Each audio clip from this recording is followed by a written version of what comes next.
আমি যদি বলি বিচারটা ভালো হয় নাই, রাজাকার। মানে এখনো এই টার্মটা ব্যবহার করে। এগুলো কেউ খাবে না, এগুলো ডাস্টবিনে চলে যাবে। এই যে মুক্তিযোদ্ধার চেতনাকে ক্যাশ করা, এই ক্যাশের রাজনীতির ডাস্টবিনে পাঠিয়ে দিতে হবে। উনি চেতনার ব্যবসা করে গেছে, এখন যারা আবার এনসিপির তারাও কিছু আছে চেতনার ব্যবসা করতেছে। আমি নিশ্চিত করে বলে দিচ্ছি, চেতনা যারা বিক্রি করছে, মুক্তিযোদ্ধার চেতনা একটা লোকও বাংলাদেশে না। এই জাজমেন্টে, এই রায়ে আমার কাছে মনে হয় না তার আত্মপক্ষ সমর্থন করার মতো কিছু আছে।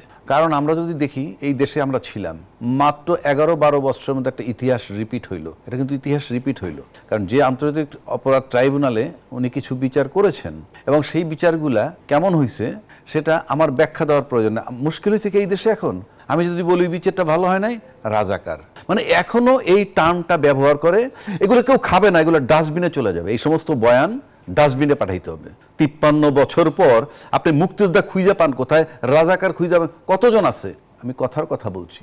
এবং এখানে আমার ব্যথার জায়গা, এই মুক্তিযোদ্ধার চেতনা যারা বিক্রি করছে। জিয়া রহমানের মতো লোকের যখন এই চেতনা কাইরে নিছে, মুক্তিযোদ্ধার খেতাব, মানে তার যে খেতাবটা ছিল বীরুত্তম, তখন সে তো মুক্তিযোদ্ধা। অন্যান্য মুক্তিযোদ্ধারা কোথায় ছিল? মুচকি মুচকি হাসছে। এই যে মুক্তিযোদ্ধার চেতনাকে ক্যাশ করা, এই ক্যাশের রাজনীতির ডাস্টবিনে পাঠিয়ে দিতে হবে। উনি চেতনার ব্যবসা করে গেছে, এখন যারা আবার এনসিপির তারাও কিছু আছে চেতনার ব্যবসা করতেছে। মানে সারফেসে কিছু লোক, নট ফর অল। এই চেতনার ব্যবসা ছেড়ে দিতে হবে।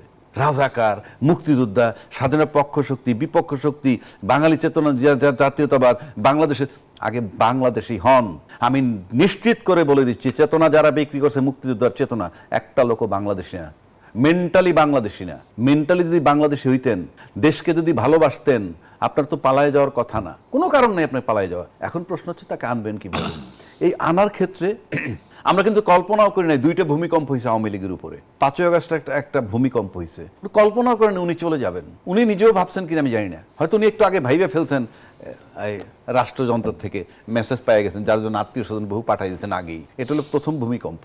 আর দ্বিতীয় ভূমিকম্প হইল তার একটা রায় দেওয়া। উনি যাওয়ার সময় আওয়ামী লীগ নেতাকর্মীরা অনেক জায়গায় মাঠে ছিলেন। হ্যাঁ, মাঠে ছিলেন, এবং উনি কল্পনাও করতে পারেন আর একটা ভূমিকম্প। এই যে 2টা ভূমিকম্প হয়েছে, এই 2টা ভূমিকম্পে ইন্টারনাল আওয়ামী লীগ এখন কাবু হয়ে গেছে, সেটা পরে আসতেছি।